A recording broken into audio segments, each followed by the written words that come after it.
dégage, pauvre nul. Ces mots ont déchiré le silence tranquille du hall principal comme un coup de feu. Ils ont résonné contre les hauts plafonds en cèdre, rebondi sur l'immense cheminée en pierre faite sur mesure et ont semblé flotter dans l'air frais de la montagne. Je suis resté figé une fraction de seconde. La lourde clé à molette en acier dans ma main est soudainement devenue froide.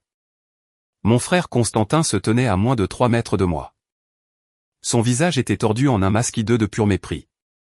Il portait un costume bleu marine qui semblait cher de loin, mais qui était clairement une location bas de gamme de près. Le genre de costume que les agents immobiliers portent quand ils veulent faire croire qu'ils ont une fortune. J'ai regardé mes propres vêtements. Une salopette en toile épaisse, des bottes de travail éraflées et quelques taches de graisse sombre sur mes phalanges. Je venais de passer les 2 dernières heures jusqu'à la taille dans la salle des pompes à réparer une soupape de pression pour la cascade intérieure. J'aime réparer les choses. J'aime la saleté honnête sur mes mains. Mais pour Constantin, je n'étais qu'une tache sur sa parfaite réalité fabriquée. À côté de lui se tenait Monsieur Lambert, un titan de 55 ans dans le monde du capital investissement. Lambert portait un simple pull en cachemire et un pantalon, dégageant la confiance tranquille d'un homme qui avait réellement de l'argent. Il semblait profondément mal à l'aise avec l'explosion soudaine de Constantin. Et juste quelques pas derrière eux, sirotant du champagne dans des flûtes de cristal, se trouvaient mes parents, Archibald et Cornélie, ma propre mère et mon propre père. Ils me regardaient avec la même expression qu'ils avaient portée toute ma vie. Un mélange de gêne, de pitié et un sourire de supériorité très distinct. Ils adoraient voir Constantin me remettre à ma place. Ils vivaient pratiquement pour ça. J'ai 29 ans. Pendant 29 ans, j'ai été l'enfant invisible, le punching ball, le pauvre nul qui n'a jamais été à la hauteur du fils prodigue de la famille. Constantin avait 32 ans, un courtier en immobilier d'entreprise qui ne parlait qu'en jargon, louait des voitures de luxe qu'il ne pouvait pas se permettre et vivait dans un état perpétuel d'illusion arrogante. J'étais juste Adrien, le silencieux, le gars qui a abandonné la course traditionnelle de l'entreprise pour récurer des toilettes, manier des marteaux et gérer des propriétés. Du moins, c'était l'histoire qu'il croyait. J'ai resserré ma prise sur la clé à molette, fixant mon frère. J'ai senti la chaleur familière de la rage monter dans ma poitrine, une colère sombre et lourde que j'avais passé des années à apprendre à réprimer. Il me criait dessus, m'humiliant devant un client milliardaire, me traitant comme une ordure absolue dans un endroit où j'étais censé être complètement en sécurité. Parce que ce que Constantin ne savait pas, ce que mes parents ne savaient pas, et ce que Monsieur Lambert ne savait certainement pas encore, c'était la vérité sur l'endroit où nous nous trouvions. Nous étions dans le hall du domaine des Murmures, un complexe hôtelier de luxe écologique situé à 2h30 de Lyon, dans les Alpes. C'était un sanctuaire tentaculaire de 16 hectares de forêt vierge, d'équipements haut de gamme et de vues à couper le souffle. Et chaque centimètre carré m'appartenait, pas à une société, pas à un groupe d'investisseurs. À moi. Mon nom était le seul nom sur l'acte de propriété. J'ai acheté le terrain. J'ai conçu l'agrandissement. J'ai littéralement versé mon sang et ma sueur dans les fondations de ce domaine de 9 millions d'euros. Et en ce moment même, mon frère se tenait au cœur de mon empire, en me disant de dégager. L'audace était si stupéfiante que ma colère s'est soudainement cristallisée en quelque chose de complètement différent. Une clarté froide, aiguë et calculatrice. Je n'ai pas crié en retour. Je ne me suis pas défendu. J'ai juste regardé dans les yeux furieux et désespérés de Constantin. J'ai vu la panique qui se cachait juste sous sa surface arrogante. Il avait besoin de ce contrat de 25 millions d'euros avec Lambert. Il en avait besoin pour survivre. J'ai lentement baissé la clé, la posant doucement sur le bord de la jardinière en pierre. Je me suis essuyé les mains sur un vieux chiffon tiré de ma poche arrière, gardant mon visage complètement impassible. Mon personnel, le concierge à la réception et le groom près de la porte, regardaient avec de grands yeux terrifiés. Ils savaient exactement qui j'étais.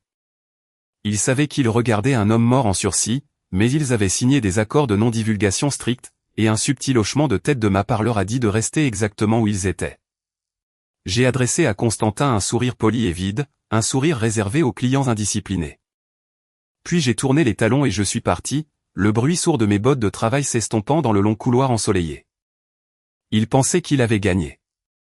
Il pensait avoir réussi à bannir le pauvre nul de sa grande scène.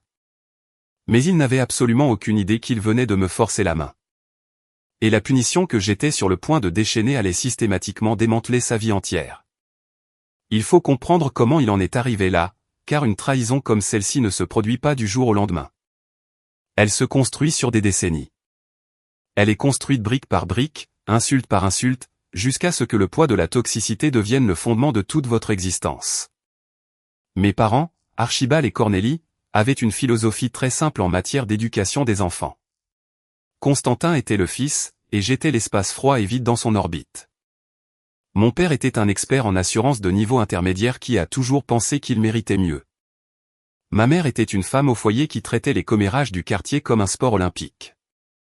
Ils étaient obsédés par les apparences. Ils voulaient un fils qui ait l'air de valoir 1 million d'euros, qui parle comme un politicien et qui apporte du prestige au nom de la famille. Constantin correspondait parfaitement à ce moule. Il était bruyant, charismatique et complètement rempli d'air chaud. J'étais introverti, pratique et je préférais la compagnie des outils à celle des gens.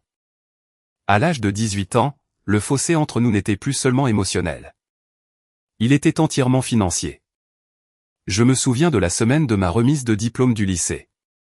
J'occupais 3 emplois différents, je servais des tables dans un restaurant, je remplissais des rayons dans une épicerie et je faisais de l'aménagement paysager de base le week-end.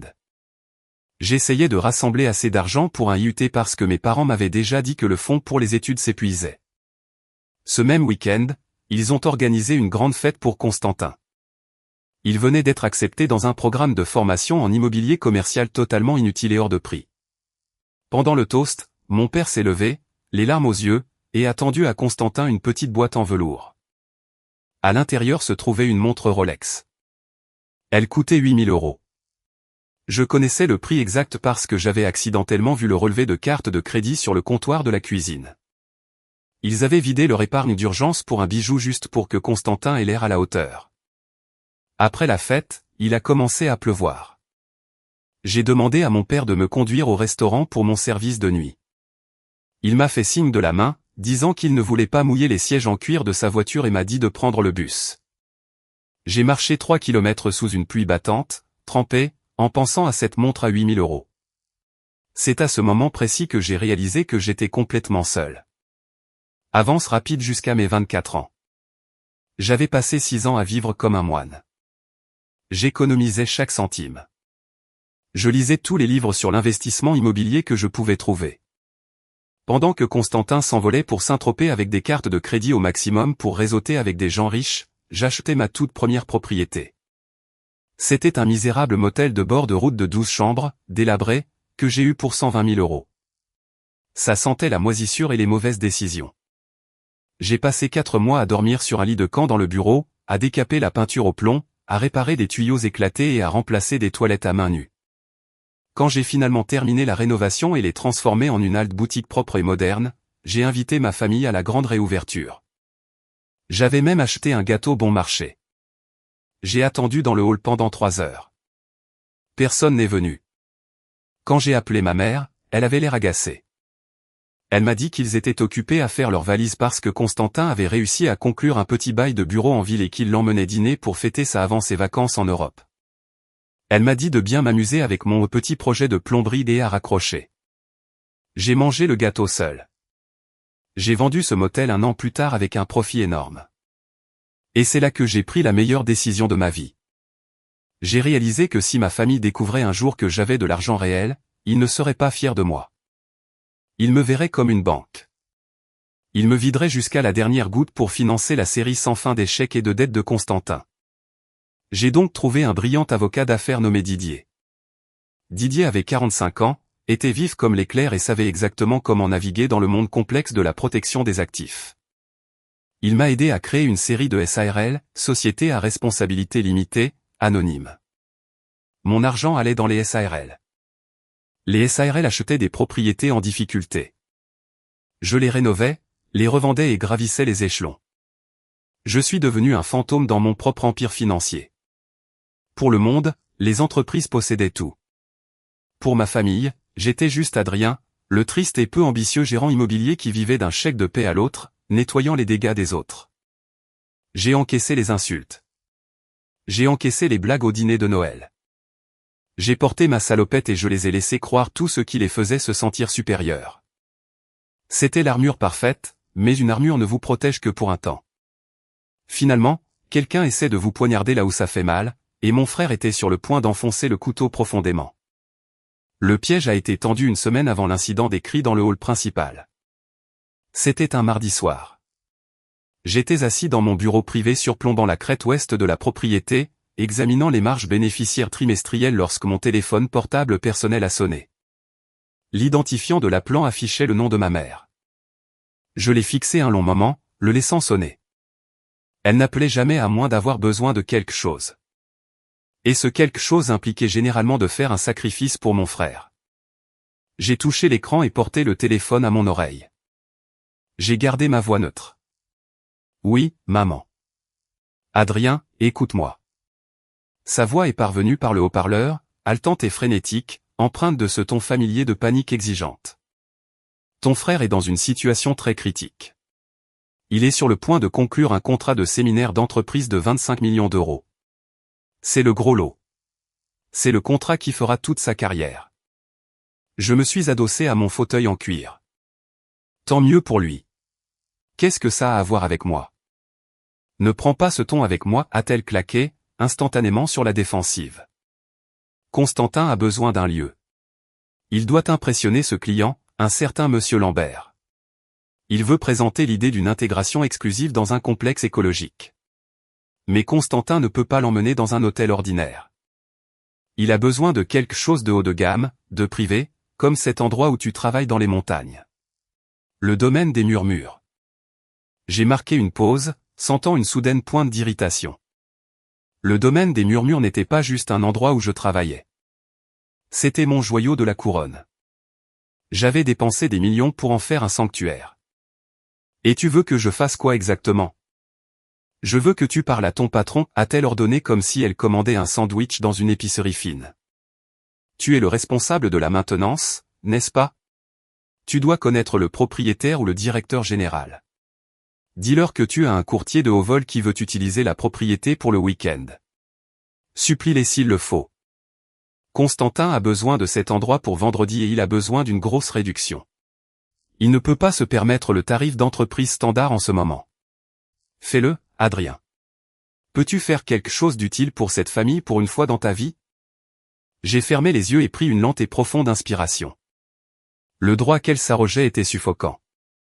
Elle me demandait de tirer parti de mon prétendu poste d'ouvrier pour supplier mon patron imaginaire, afin que son enfant chéri puisse jouer la comédie dans un complexe de luxe pour une bouchée de pain. Une personne normale aurait dit non. Une personne normale aurait raccroché. Mais je n'étais plus normal. J'étais fatigué. J'étais si incroyablement fatigué de ce dénigrement constant. Une curiosité sombre et tordue a commencé à germer dans mon esprit. Je voulais le voir. Je voulais voir jusqu'où Constantin était prêt à pousser sa fausse réalité. Laisse-moi voir ce que je peux faire, lui ai-je dit, ma voix étrangement calme. Je vais parler à la direction. Ne te contente pas de parler, Adrien. Règle le problème. La vie de ton frère est en jeu. Elle a raccroché sans dire au revoir. J'ai laissé tomber le téléphone sur mon bureau et j'ai regardé les vastes pins. Puis j'ai pris la ligne de mon bureau et j'ai appelé Didier. Mon avocat a répondu à la deuxième sonnerie. Didier, dis-je, en fixant les rapports financiers sur mon écran. J'ai besoin que tu rédiges un contrat de location à court terme pour le pavillon principal et 2 chalets VIP ce week-end. Mais le preneur comme étant l'agence de courtage de Constantin. Didier semblait confus. Ton frère? Je pensais que tu gardais ta famille entièrement séparée de tes actifs. Quel est le tarif que tu veux lui facturer? Le rachat pour le week-end est généralement d'environ 15 000 euros. Fais-le à 2 000 euros, ai-je instruit, et envoie-le-lui depuis l'email générique de la gestion immobilière de l'entreprise. Fais en sorte que ça ressemble à une énorme faveur d'un suzerain anonyme. N'attache mon nom à rien. Tu es sûr de ça, Adrien, a demandé Didier, son ton professionnel masquant une pointe d'inquiétude sincère. Mélanger des membres de la famille toxique avec ton principal actif commercial se termine généralement par un énorme passif. J'en suis sûr. Rédige juste les papiers. J'ai passé le reste de la semaine à me préparer. J'ai dit à mon personnel que ma famille et distante serait en visite et je leur ai demandé de me traiter exclusivement comme le chef de la maintenance. Personne ne devait m'appeler monsieur, patron ou propriétaire. Je voulais que l'illusion soit absolument parfaite. Je voulais que Constantin se sente comme un roi, complètement inconscient qu'il dansait sur une trappe que j'avais construite de mes propres mains. Je pensais savoir ce qui allait arriver. Je pensais qu'il viendrait juste ici, agirait avec arrogance, boirait mon alcool cher et essaierait d'impressionner son client. J'étais prêt à endurer un week-end de remarques désobligeantes et de tapes condescendantes dans le dos. Mais quand le vendredi après-midi est finalement arrivé, j'ai vite réalisé que j'avais sévèrement sous-estimé les profondeurs de la dépravation de mon frère. Le cauchemar ne faisait que commencer et les enjeux étaient sur le point de devenir dangereusement réels. Le vendredi après-midi est arrivé avec un froid mordant de montagne. Je me tenais près de l'entrée principale, vêtu de ma salopette en toile standard, faisant semblant d'inspecter les charnières en laiton des doubles portes principales. J'ai entendu le crissement des pneus sur l'allée de gravier avant de les voir.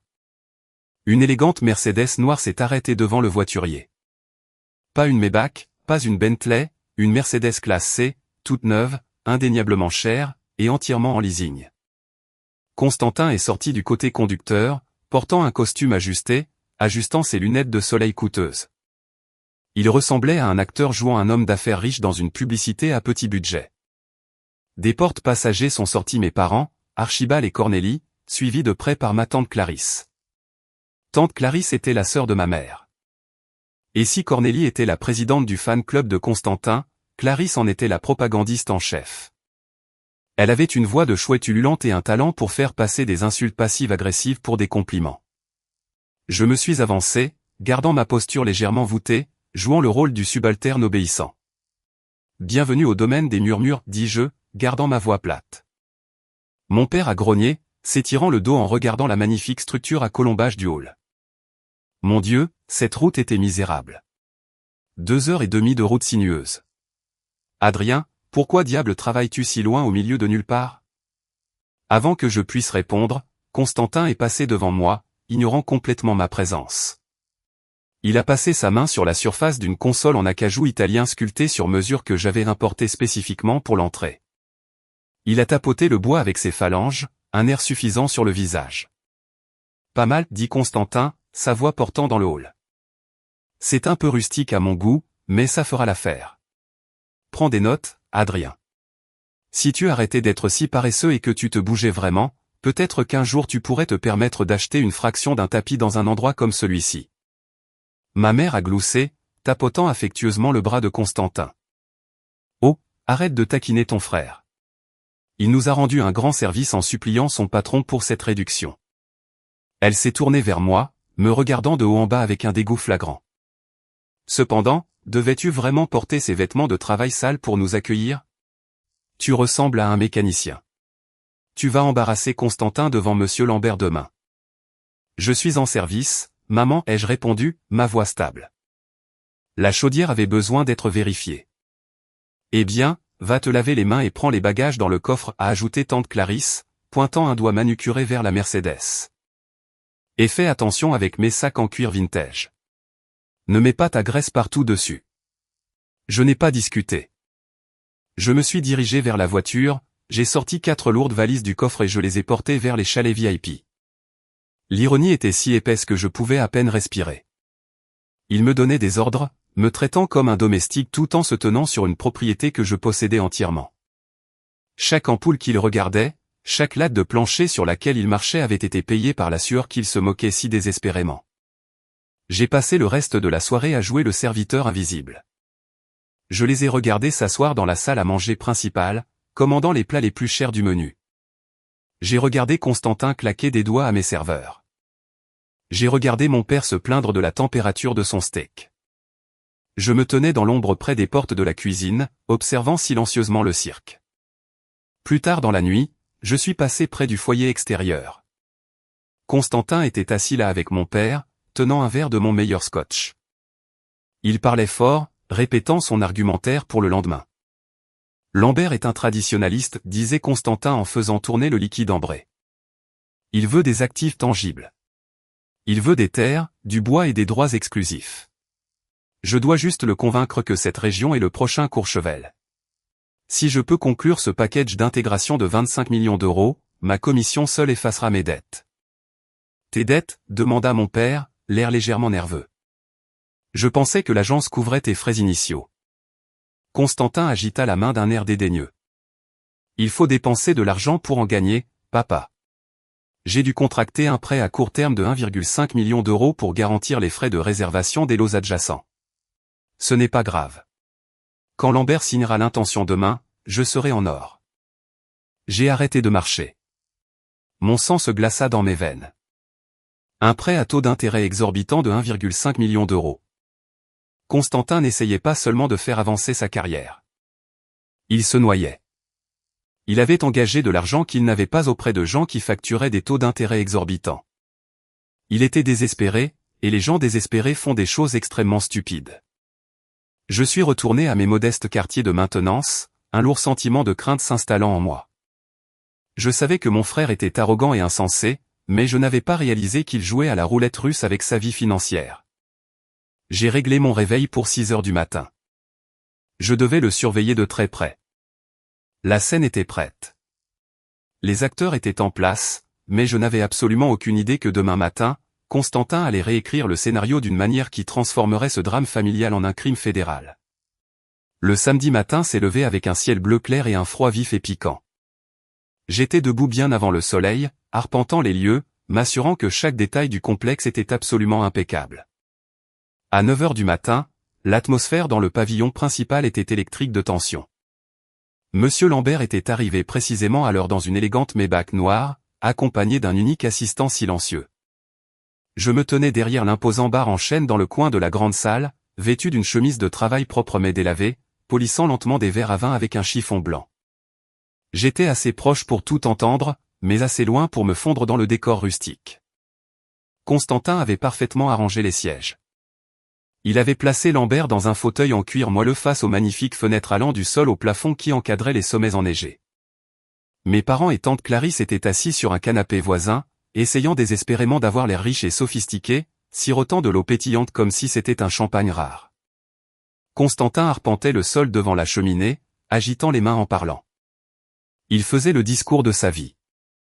Il parlait de projections de marché, de tendances de l'écotourisme et de changements démographiques. Lambert écoutait tranquillement, son visage un masque illisible, ses yeux perçants observant les détails de la pièce. Cette région est complètement inexploitée, monsieur Lambert, dit Constantin, sa voix dégoulinant d'une confiance forcée.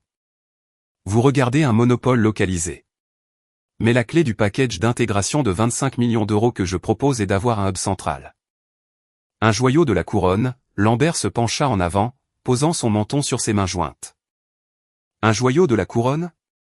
Vous voulez dire une propriété phare pour ancrer les développements environnants ? Exactement. Constantin sourit, sentant qu'il avait ferré le poisson. Et nous n'avons pas besoin d'en construire un à partir de zéro. Nous l'avons déjà. Il fit un geste expansif autour de la pièce. Les poutres en cèdre, le foyer en pierre, l'éclairage sur mesure. Ce complexe, le domaine des murmures, annonça Constantin. C'est l'encre parfaite. Lambert haussa un sourcil. C'est une belle propriété, Constantin. Mais acquérir un complexe établi comme celui-ci prendrait des mois de négociation. La holding qui possède cet endroit doit connaître sa valeur.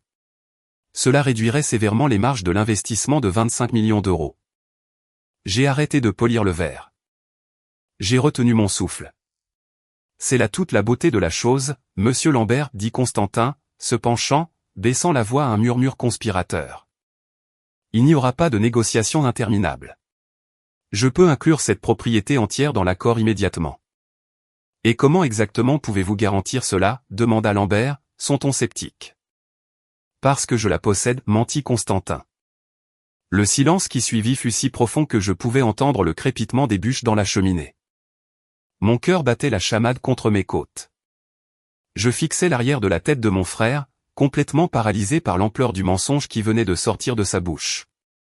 Il ne prétendait pas seulement avoir une connexion. Il revendiquait la propriété.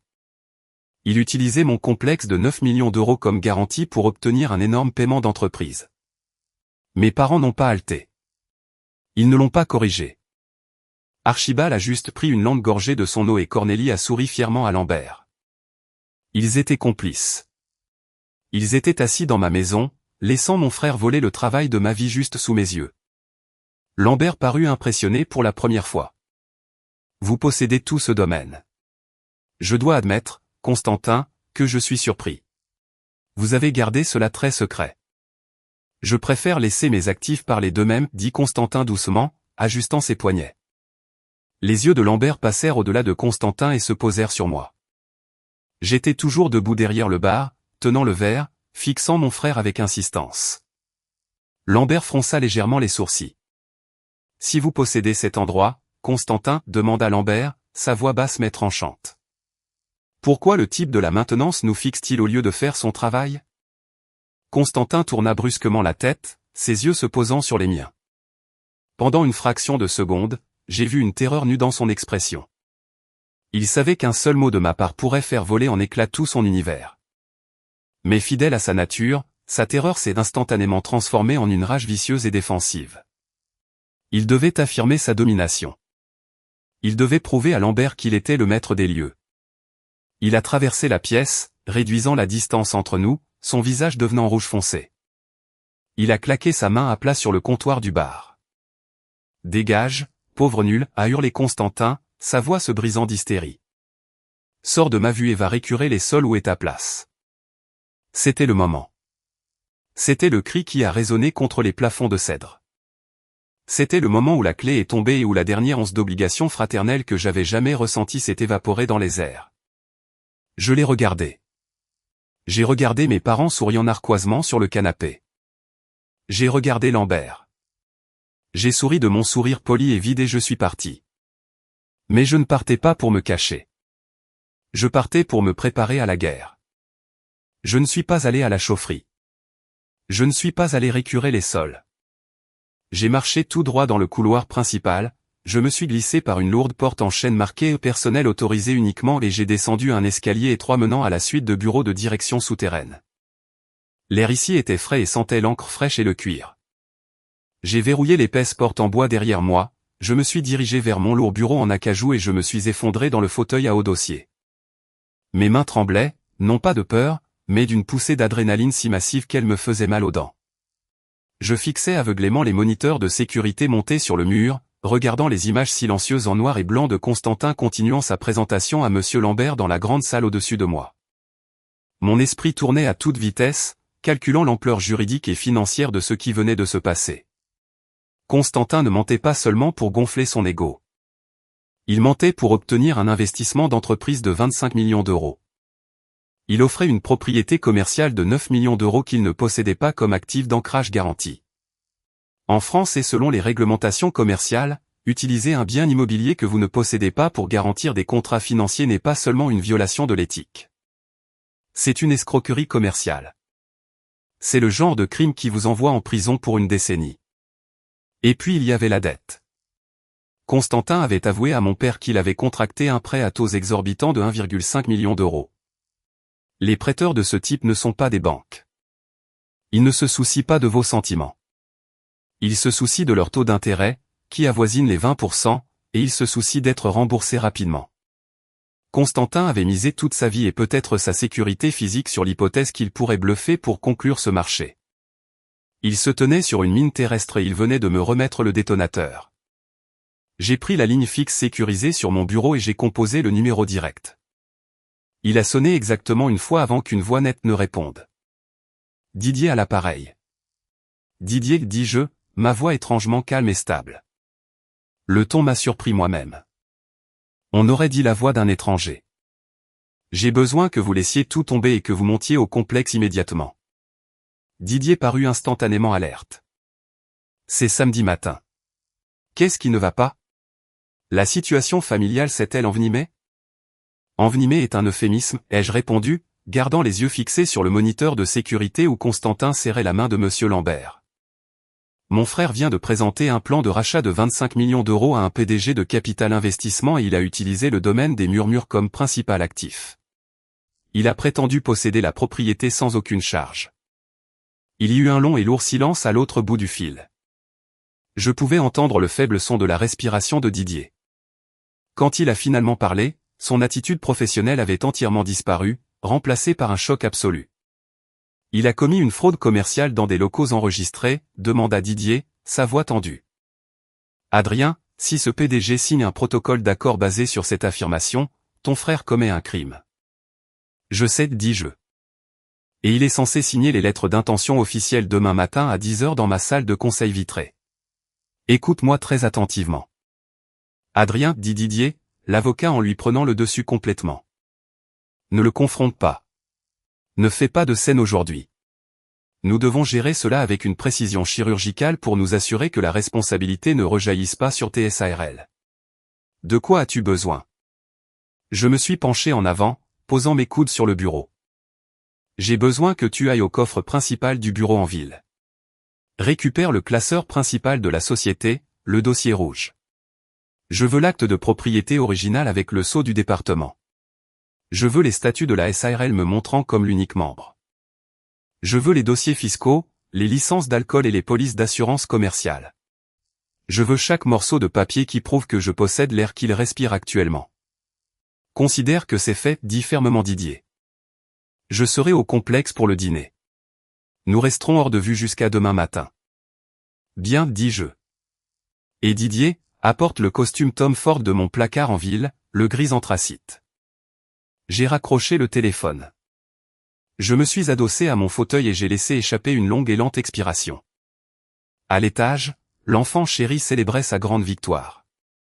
Mes parents louaient probablement son génie, riant du pathétique agent de maintenance qu'ils avaient chassé de la pièce. Ils pensaient avoir assuré un avenir de richesse et de prestige infini. Ils n'avaient aucune idée que demain matin, le soleil allait se lever sur leur destruction absolue.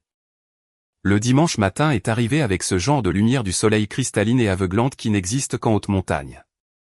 Je me suis réveillé à 6 h du matin, bien que j'aie à peine dormi. Mon esprit avait tourné à 1 million de kilomètres à l'heure, passant en revue tous les scénarios juridiques et personnels possibles qui allaient se dérouler.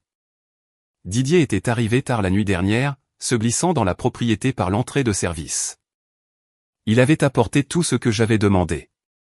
Le classeur principal rouge de la société était actuellement posé au pied de mon lit, lourd du poids de la vérité absolue et indéniable. Et suspendu au dos de ma porte dans une housse à vêtements impeccable se trouvait l'armure que j'allais porter au combat. J'ai pris une longue douche chaude. Je suis resté sous l'eau brûlante, la laissant laver la crasse du travail de maintenance que j'avais fait la veille. Plus important encore, j'avais l'impression de laver 29 ans passés à être le frère cadet invisible et pathétique. Quand je suis sorti et que j'ai essuyé la vapeur du miroir, j'ai fixé mon propre reflet. Je n'étais pas le type qui réparait les toilettes. J'étais un millionnaire autodidacte qui possédait le sol même sur lequel ma famille arrogante dormait. Il était temps de commencer à agir comme tel. Je me suis rasé soigneusement. Puis j'ai ouvert la housse à vêtements. J'ai sorti la chemise en soie blanche impeccable et je l'ai enfilée. Le tissu était frais et incroyablement lisse contre ma peau. Ensuite sont venus le pantalon et la veste. C'était un costume Tom Ford sur mesure, d'un gris anthracite foncé qui m'allait avec une perfection absolue. Je l'avais acheté à Paris il y a 2 ans pour une réunion d'acquisition majeure, et il coûtait 5 000 €. C'était le genre de costume qui n'avait pas seulement l'air cher, il commandait un respect immédiat. Il criait le pouvoir, le contrôle et une richesse tranquille et dangereuse. J'ai fait un nœud simple et élégant à ma cravate en soie foncée. Enfin, j'ai ouvert une petite mallette de voyage en cuir et j'ai sorti la montre. C'était une Patek Philippe, un chef-d'œuvre authentique et intemporel de l'ingénierie suisse. Ce n'était pas une monstruosité en faux or tapa accent grave-l'œil et loué comme la Rolex que mon frère portait pour prétendre qu'il était riche. C'était une déclaration discrète de prospérité authentique. Je l'ai attaché autour de mon poignet. Le métal frais me semblait rassurant. Je me suis regardé dans le miroir une dernière fois. La transformation était complète. Je ne ressemblais en rien à l'Adrien qu'il connaissait. Je ressemblais à l'homme qui possédait le domaine des murmures. À 8 h 30, j'ai entendu frapper doucement à ma porte. C'était Didier. Il portait un costume bleu marine impeccable, tenant une tasse de café noir. Il m'a regardé de haut en bas et a hoché lentement la tête en signe d'approbation. « Tu as l'air prêt à acheter un petit pays, Adrien, a-t-il dit, un léger sourire narquois sur les lèvres. J'ai pris le lourd classeur rouge du lit. Je me sens prêt à en brûler un, ai-je répondu. Sont-ils déjà dans la salle de conseil ? Didier a vérifié sa tablette. Le concierge vient de confirmer. Constantin, vos parents et votre tante sont dans la salle de conseil vitrée au 3e étage. Monsieur Lambert et son assistant sont arrivés il y a 5 minutes et ont été conduits à l'étage. Ils ont demandé un expresso et de l'eau pétillante. Et Constantin, ai-je demandé. Comment va notre courtier vedette ce matin? Didier a gloussé sombrement. Il arpente nerveusement, transpirant à travers son parfum bon marché. Il pense qu'il est sur le point de devenir un roi. J'ai pris une profonde inspiration, sentant le lourd dossier rouge dans mes mains. Le classeur contenait l'acte de propriété avec le sceau officiel du département, les statuts de la société à responsabilité limitée me désignant comme l'unique propriétaire à 100%, les polices d'assurance commerciale et les dossiers fiscaux.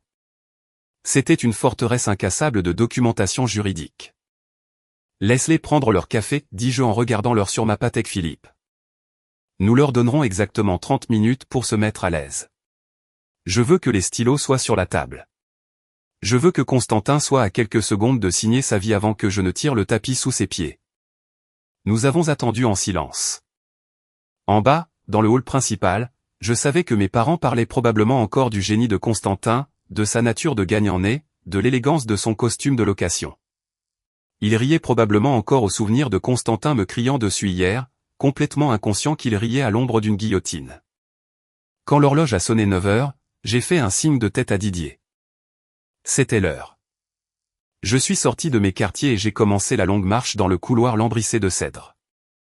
En passant devant la réception, mon personnel a cessé ce qu'il faisait. Il me regardait avec un choc absolu. Il ne m'avait jamais vu qu'en salopette de toile sale. Je leur ai fait un signe de tête poli, mon visage un masque impassible. Je suis entré dans l'ascenseur privé en verre et j'ai appuyé sur le bouton du 3e étage. La porte s'est refermée. Le bourdonnement silencieux de la machinerie m'a emporté vers le haut. Aujourd'hui, le pauvre nul reprenait sa maison. Le 3e étage du pavillon principal était entièrement dédié aux fonctions de direction. Il était calme, isolé, et disposait d'une immense salle de conseil aux murs de verre qui s'avançait sur le bord de la crête de la montagne, offrant une vue panoramique à couper le souffle sur la vallée en contrebas. Alors que je marchais sur l'épais tapis insonorisants du couloir, Didier à mes côtés, je pouvais voir la réunion se dérouler à travers les lourdes portes en verre. Constantin se tenait à la tête de la longue table en acajou. Il avait une pile de documents épais et brillants étalés devant lui. Monsieur Lambert était assis à sa droite, portant des lunettes de lecture, tenant un stylo plume coûteux, examinant attentivement ce qui semblait être un protocole d'accord. Mes parents et tante Clarisse étaient assis sur les canapés en cuir moelleux dans le coin de la pièce, vibrant pratiquement d'excitation avide. On aurait dit qu'ils regardaient l'impression d'un billet de loterie gagnant. Je n'ai pas frappé. Je n'ai pas hésité. J'ai tendu la main, saisi la lourde poignée en acier inoxydable et j'ai poussé les doubles portes. Le bruit sourd de l'ouverture des portes a brisé le murmure silencieux de la pièce. Toutes les têtes se sont tournées vers l'entrée. Pendant 3 longues secondes, il y eut un silence de stupeur absolue. Ma mère, Cornélie, a carrément laissé tomber son verre d'eau pétillante. Le verre a heurté le tapis avec un bruit sourd, renversant du liquide partout. Mon père, Archibald, s'est levé si vite qu'il a failli renverser sa tasse de café. Sa bouche s'est ouverte, mais aucun son n'en est sorti. Il me regardait comme s'il voyait un fantôme. Ils ont vu le costume Tom Ford sur mesure, la montre Patek Philippe, le soin parfait de mon apparence et l'aura d'autorité pure et sans complexe qui émanait de moi. Constantin s'est figé. Le faux sourire confiant qu'il adressait à Monsieur Lambert a glissé de son visage comme de l'argile humide. Ses yeux se sont écarquillés de stupeur, qui s'est rapidement transformée en une rage aveugle et désespérée. Il ne pouvait pas comprendre ce qu'il voyait, mais ses instincts de défense se sont immédiatement déclenchés. Il a pointé un doigt tremblant vers moi. « Qu'est-ce que tu fous ici ?» a sifflé Constantin, sa voix tremblant de fureur. « Et qu'est-ce que tu portes, bordel ? Tu as volé ce costume dans une chambre d'amis ? Dégage d'ici avant que je te fasse arrêter. » Je ne l'ai même pas regardé. J'ai complètement ignoré son existence. J'ai marché d'un pas lent et délibéré devant mes parents bouche bée, devant Constantin qui hyperventilait, et je me suis arrêté juste en face de la table, face à Monsieur Lambert. Lambert avait baissé son stylo. Il me regardait avec un mélange de curiosité intense et d'intelligence aiguë. C'était un homme qui comprenait les dynamiques de pouvoir et il pouvait instantanément dire que toute l'énergie de la pièce venait de changer violemment. Monsieur Lambert, dis-je, ma voix calme, profonde et stable. Je m'excuse pour cette interruption. Mon nom est Adrien. Lambert a enlevé ses lunettes de lecture. Et qui êtes-vous exactement, Adrien? Pourquoi interrompez-vous une négociation commerciale privée? Constantin s'est jeté en avant, claquant ses mains sur la table. Ce n'est personne. C'est le foutu concierge. C'est un pauvre nul psychotique qui est obsédé par l'idée de ruiner ma vie. Appelez la sécurité tout de suite. J'ai regardé Monsieur Lambert droit dans les yeux. Je n'ai pas scié. J'ai mis la main dans ma veste, j'ai sorti une épaisse carte de visite dorée en relief et je l'ai fait glisser sur la table en acajou poli jusqu'à ce qu'elle s'arrête parfaitement devant lui. Je suis le propriétaire, dis-je. Les 4 mots sont restés suspendus dans l'air, lourds et mortels. Constantin a laissé échapper un halètement bizarre et aigu. Ma mère a couvert sa bouche de ses 2 mains. Je suis le propriétaire unique et l'actionnaire à 100% de la société à responsabilité limitée qui détient l'acte de propriété du domaine des Murmures, ai-je continué, ma voix résonnant dans la pièce silencieuse. Et il est venu à mon attention que le courtier qui se tient à côté de vous tente d'utiliser mon domaine de 9 millions d'euros comme actif d'ancrage garanti dans votre package d'intégration de 25 millions d'euros. Lambert a baissé les yeux sur la carte dorée, puis les a relevés vers moi. Ses yeux étaient froids et perçants. Il tente de me vendre un actif qu'il ne possède pas. Il ne possède pas un seul brin d'herbe sur cette montagne, dis-je doucement. Il n'a pas de participation. Il n'a pas de procuration. Et il n'a pas de droit de vente. Il commet une fraude commerciale. C'est un mensonge, a hurlé Constantin, sa voix se brisant violemment. Il ment. C'est un menteur jaloux et psychotique. Je n'ai pas discuté avec lui. J'ai simplement soulevé le lourd classeur principal rouge que je portais, je l'ai tenu au-dessus du centre de la table, et je l'ai laissé tomber. Il a heurté le bois d'acajou avec un claquement fort et définitif. Le son a fait physiquement sursauter Constantin. Les documents sont tous là, Monsieur Lambert, dis-je en désignant le classeur. Certifiés par le département, les dossiers fiscaux, l'acte original, les statuts de la société, tout. Je vous suggère de les lire avant de signer quoi que ce soit avec cet homme. J'ai reculé, j'ai croisé les bras et j'ai attendu. Le piège s'était refermé, et maintenant le prédateur était sur le point de devenir la proie. Monsieur Lambert n'a pas regardé Constantin. Il n'a pas regardé mes parents, qui se serraient maintenant l'un contre l'autre sur le canapé, leur visage complètement exsangue. Lambert a tendu des mains calmes et délibérées et a tiré le lourd classeur rouge vers lui. Il l'a ouvert. Le silence dans la salle de conseil vitrée était suffocant. Le seul son était le bruissement sec du papier juridique épais alors que Lambert tournait les pages. Il a examiné l'acte de propriété original avec le sceau en relief du département. Il a lu les statuts de la société qui mentionnaient explicitement mon nom comme l'unique membre de contrôle de la holding. Il a scruté les déclarations de revenus. Il a passé 3 minutes angoissantes à lire la preuve indéniable de mon empire. Constantin transpirait abondamment. De grosses gouttes de sueur coulaient sur ses tempes, imbibant le col de sa chemise bon marché. Il ressemblait à un homme sur l'échafaud, regardant le bourreau tester le levier. « Papa » murmura Constantin, sa voix tremblante, suppliante. « Papa, fais quelque chose. » Mais Archibald était paralysé. L'homme qui avait passé 3 décennies à me traiter comme de la saleté regardait le classeur rouge comme si c'était une bombe. Il a finalement réalisé que le fils qu'il avait vénéré était un imposteur complet, et que le fils qu'il avait rejeté était le roi de la montagne. Lambert a lentement refermé le classeur rouge. Il a posé ses mains à plat sur la couverture. Quand il a finalement levé les yeux vers Constantin, ses yeux étaient dénués de toute chaleur. C'étaient les yeux d'un prédateur alpha qui venait de découvrir un rat sur son territoire. Monsieur Lambert, balbutia Constantin, levant les mains en signe de défense. Je peux expliquer. C'est un malentendu familial. Nous avons un accord verbal. Nous allions transférer l'acte de propriété. N'insultez pas mon intelligence, l'interrompit Lambert, sa voix terriblement calme. Vous étiez assis dans mon bureau à Lyon il y a 2 semaines et vous m'avez dit que votre cabinet détenait les droits exclusifs sur cette propriété. Vous m'avez amené ici, vous m'avez fait visiter, et vous m'avez laissé croire que je négociais de bonne foi avec un propriétaire vérifié. C'est juste une formalité, supplia Constantin, des larmes commençant réellement à se former dans ses yeux.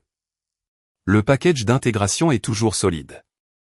Nous pouvons encore gagner des millions sur les lots adjacents. Lambert s'est levé. Il a boutonné sa veste en cachemire avec des mouvements lents et délibérés. Vous avez tenté d'utiliser une propriété de 9 millions d'euros que vous ne possédez pas pour obtenir un investissement d'entreprise de 25 millions d'euros, a déclaré Lambert, sa voix s'élevant, remplissant la pièce d'une autorité absolue. Ce n'est pas une formalité, Constantin. C'est une escroquerie. C'est une fausse déclaration criminelle. Vous avez essayé de faire de moi un complice involontaire d'un crime. Non, s'il vous plaît, sanglota Constantin, s'affaissant littéralement à genoux contre le bord de la table en acajou. S'il vous plaît, monsieur Lambert, si vous vous retirez, je suis ruiné. J'ai un prêt à taux exorbitants. Je vais tout perdre. Vous avez déjà tout perdu, dit froidement Lambert. Ce contrat est entièrement résilié.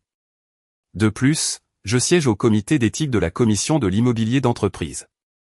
D'ici lundi matin, toutes les grandes agences de la région auront un rapport complet de vos activités frauduleuses. Vous ne travaillerez plus jamais dans l'immobilier d'entreprise. Lambert a pris son stylo plume, l'a rebouché et l'a mis dans sa poche. Il n'a pas accordé un autre regard à Constantin. Il s'est tourné vers moi et a tendu sa main droite. Monsieur Adrien, a dit Lambert, son ton revenant à un profond respect professionnel. Je m'excuse d'avoir amené ce cirque dans votre belle propriété. Vous avez un domaine incroyable ici. J'apprécie que vous soyez intervenu avant que je ne signe un document frauduleux. J'ai serré fermement sa main. Merci, monsieur Lambert. Mon avocat, Didier, vous raccompagnera et veillera à ce que votre vie privée soit protégée sur le chemin de votre véhicule. Lambert a hoché la tête, a tourné les talons et est sorti par les portes vitrées, suivi de près par son assistant silencieux et Didier. Les lourdes portes se sont refermées derrière eux avec un léger clic. J'étais resté seul dans la magnifique salle de conseil ensoleillée avec les restes brisés de ma famille toxique. Le contrat de 25 millions d'euros s'était volatilisé. La carrière de Constantin était officiellement morte. Le silence qui s'est abattu sur la pièce était lourd, toxique et absolument dévastateur. Merci beaucoup à tous ceux qui ont suivi l'histoire jusqu'ici. Si vous êtes profondément investi dans cette revanche, laissez un commentaire avec la phrase « toujours là ». C'est un petit badge sympa qui montre que vous êtes arrivé jusqu'au point culminant, et je répondrai personnellement à chaque commentaire qui inclut le « toujours là ». Maintenant, je me suis tourné vers les personnes qui avaient fait de ma vie un enfer. Le vrai règlement de compte allait commencer. Au moment où les portes vitrées se sont refermées derrière monsieur Lambert, la fragile illusion de ma famille s'est complètement brisée. La réalité de la situation s'est abattue sur eux avec le poids écrasant d'un bâtiment qui s'effondre. Constantin était toujours à genoux, son front posé contre le bord de la table en acajou. Il hyperventilait, ses respirations courtes et saccadées. Il ressemblait à un ballon dégonflé. Tout son air chaud arrogant avait été instantanément aspiré hors de lui. Le prêt de 1,5 million d'euros dont il s'était vanté la veille était maintenant une ancre mortelle attachée à son cou. Mais c'est la réaction de ma mère qui a vraiment prouvé pourquoi j'avais gardé mes distances toutes ces années. Au lieu de ressentir de la honte, au lieu de s'excuser d'avoir élevé un fraudeur, le cerveau de Cornélie est immédiatement passé à son mécanisme de défense préféré, me blâmer. Elle a bondi du canapé en cuir, son visage tordu par un masque de fureur hystérique. Elle a traversé la pièce et s'est arrêtée à quelques centimètres de mon visage, pointant un doigt tremblant sur ma poitrine. « Qu'est-ce qui ne va pas avec toi, Adrien ?» a-t-elle crié, sa voix stridente et perçante. « Es-tu fou? As-tu complètement perdu la tête? Tu viens de détruire ton frère. Tu viens de ruiner sa vie entière. » Je l'ai regardé, complètement imperturbable. Je n'ai pas tressailli. Je n'ai pas reculé. Je l'ai détruit, ai-je demandé, ma voix calme et conversationnelle. Oui, a hurlé Cornélie. Tu l'as humilié devant un milliardaire. Si tu possèdes cet endroit, pourquoi ne nous l'as-tu pas dit? Pourquoi as-tu gardé ça secret? Tu as fait ça exprès. Tu as tendu un piège juste pour humilier ta propre chair et ton propre sang parce que tu as toujours été jaloux de lui. La dissonance cognitive était stupéfiante. J'ai regardé mon père. Archibald se tenait près du canapé, le visage cendré, incapable de croiser mon regard. Il savait qu'elle était irrationnelle, mais il était trop lâche pour l'arrêter. Maman, dis-je, gardant mon ton mortellement plat. Arrête de crier et écoute-moi très attentivement. Si je n'étais pas entré dans cette pièce aujourd'hui, Constantin aurait signé un document juridique frauduleux. Il tentait de vendre une propriété qu'il ne possède pas. C'est un crime fédéral. Si je l'avais laissé signer, le FBI aurait fini par frapper à sa porte et il aurait risqué 10 ans dans une prison. Je n'ai pas ruiné sa vie. Je l'ai empêché d'aller en prison. Tu devrais me remercier. Te remercier, Alta-TL, se tenant la poitrine comme si je l'avais physiquement frappé. Monstre arrogant. Tu as tout cet argent, tout ce pouvoir, et tu nous as laissé te traiter comme un serviteur. Tu nous as laissé penser que tu étais un pauvre nul. J'ai souri. C'était un sourire froid et dur. Je vous ai laissé penser ce que vous vouliez penser, ai-je répondu. Parce que la vérité est que, si vous saviez que j'avais de l'argent, vous auriez exigé que je le lui donne. Vous m'auriez saigné à blanc pour financer son style de vie factice. J'ai construit un empire en silence pour me protéger de ma propre famille. À ce moment, Constantin a laissé échapper un sanglot guttural et angoissé.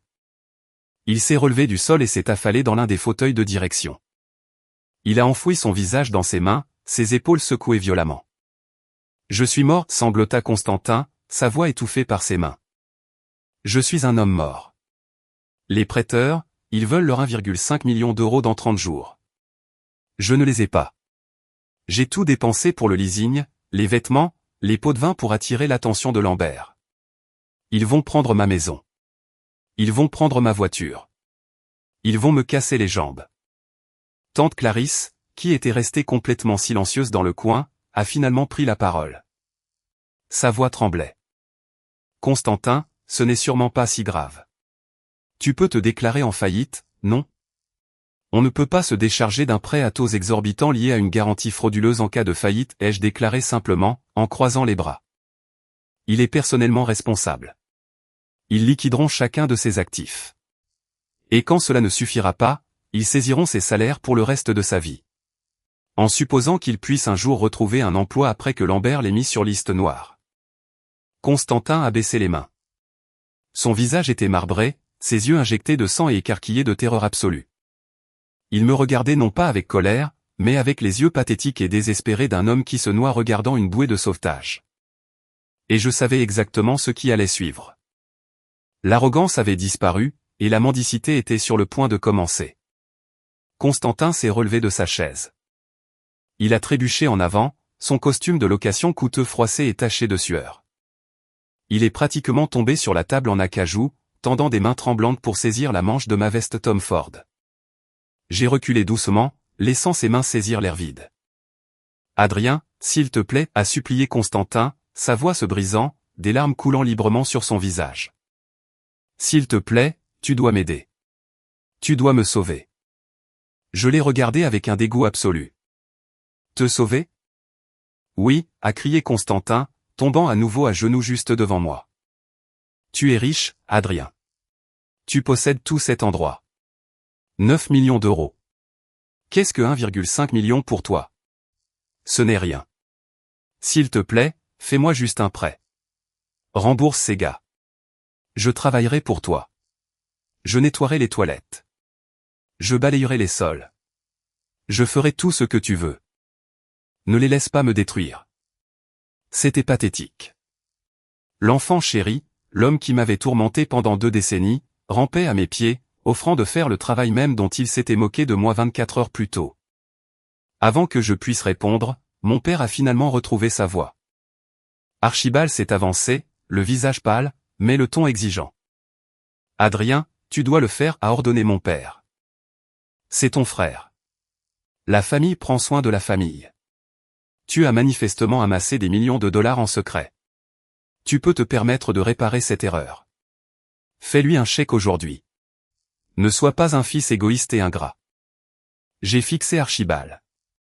L'audace était presque comique. Même maintenant, au milieu des ruines de la vie de Constantin, ils essayaient de m'ordonner de sacrifier ma richesse durement gagnée pour nettoyer ses dégâts. La famille prend soin de la famille, ai-je répété, ma voix baissant à un murmure dangereux. Où était cette philosophie quand j'avais 18 ans? Marchant sous la pluie glaciale pour un service de nuit parce que tu ne voulais pas de ma veste mouillée sur les sièges de ta voiture. Où était cette philosophie quand j'ai demandé un prêt de 500 € pour des manuels universitaires et que tu m'as dit que je n'étais pas un bon investissement, mais que tu as ensuite pris une deuxième hypothèque pour payer les entreprises ratées de Constantin? Archibald a ouvert la bouche, puis l'a refermée, son visage devenant rouge. J'ai regardé Constantin, qui était toujours à genoux, me regardant avec des yeux désespérés et suppliants. Je me suis penché près de lui, m'assurant que chaque mot que je disais serait gravé dans sa mémoire pour toujours. Hier, ai-je murmuré, tu te tenais dans le hall de mon complexe. Tu as pointé ton doigt sur moi devant ton client milliardaire. Te souviens-tu de comment tu m'as appelé, Constantin? Constantin a dégluti difficilement, ses lèvres tremblant. Adrien, je ne le pensais pas. J'étais stressé. Te souviens-tu, ai-je exigé, ma voix résonnant contre les murs de verre. Tu m'as traité de pauvre nul, ai-je continué en me redressant et en ajustant mes poignets. Tu m'as dit de dégager de ta vue. Eh bien, Constantin, je suis exactement ce que tu as dit que j'étais. Je ne suis qu'un pauvre nul. Et un pauvre nul n'a certainement pas 1,5 million d'euros à prêter à un fraudeur. J'ai sorti mon téléphone portable de ma poche et j'ai appuyé sur un seul bouton. Qu'est-ce que tu fais? Paniqua Cornélie en attrapant son sac à main. J'appelle la sécurité, dis-je calmement. Votre bail a expiré à 9 h ce matin. Vous êtes actuellement en situation d'intrusion sur une propriété commerciale privée. En moins de 30 secondes, les lourdes portes vitrées se sont ouvertes. 2 de mes gardes de sécurité massifs et costauds, des hommes qui s'occupaient habituellement des ours agressifs sur la ligne de propriété, sont entrés dans la pièce. Ils m'ont regardé pour avoir des instructions. Escortez ces personnes jusqu'au parking, ai-je ordonné, sans regarder ma famille. Assurez-vous qu'ils emballent leurs affaires et quittent les lieux immédiatement. S'ils résistent, appelez le shérif du comté. Constantin a laissé échapper un hurlement de désespoir absolu alors qu'un garde le saisissait par le bras et le relevait. Ma mère a commencé à me crier des insultes, me traitant de monstre, de démon, de fils dénaturé. Mon père a juste regardé le sol, totalement vaincu. Je me suis dirigé vers le mur de verre et j'ai regardé la vallée tentaculaire. J'ai écouté les sons de leurs protestations s'estomper dans le couloir. Je ne me sentais pas triste. Je ne me sentais pas coupable. Je me sentais juste léger. Pour la première fois de ma vie, je pouvais enfin respirer. Cela fait exactement 3 mois depuis ce dimanche matin dans la salle de conseil vitrée. Les retombées ont été rapides, brutales et entièrement prévisibles. Monsieur Lambert a tenu parole. À la fin de cette semaine-là, la tentative de fraude de Constantin était de notoriété publique dans les cercles de l'immobilier de haut niveau.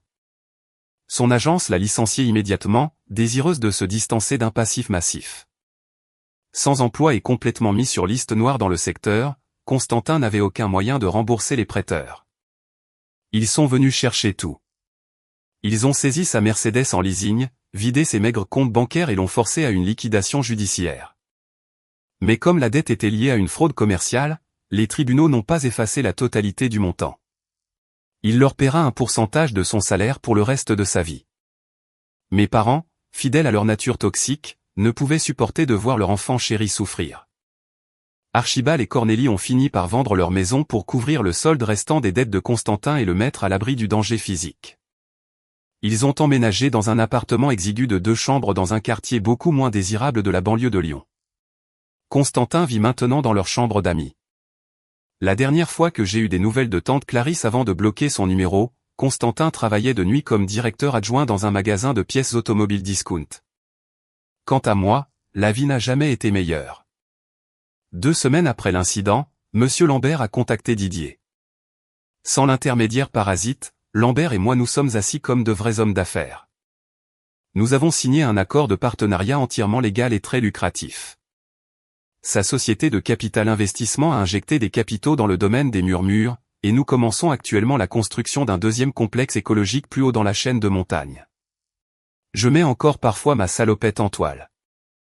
J'aime toujours descendre dans la salle des pompes pour réparer une vanne ou vérifier les chaudières. J'aime l'odeur de la graisse et la sensation d'une lourde clé à molette en acier dans ma main. Cela me rappelle d'où je viens et cela me rappelle la valeur absolue du travail dur et honnête.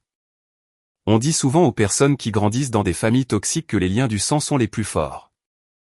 Nous sommes conditionnés à croire que nous devons endurer un manque de respect sans fin, des abus financiers et une manipulation émotionnelle simplement parce que nous partageons un ADN avec nos agresseurs.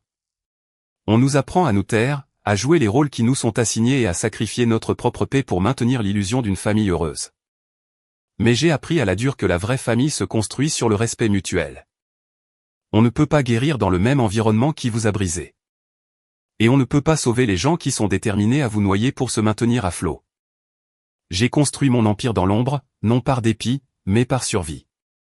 Et le moment venu, j'ai utilisé la vérité pour brûler les mensonges. Je n'ai pas détruit mon frère. Sa propre arrogance, sa propre cupidité et ses propres mensonges l'ont détruit. J'ai juste refusé d'être le bouclier qui le protégeait des conséquences de ses propres actions. Je sais que certaines personnes pourraient penser que j'ai été trop dur. Même maintenant, mes parents m'envoient encore des emails depuis de nouvelles adresses, me traitant de monstre au cœur de pierre, me blâmant pour leur situation de vie misérable actuelle. Je les lis. Je prends une gorgée de mon café et je clique sur supprimer. Ma conscience est parfaitement claire.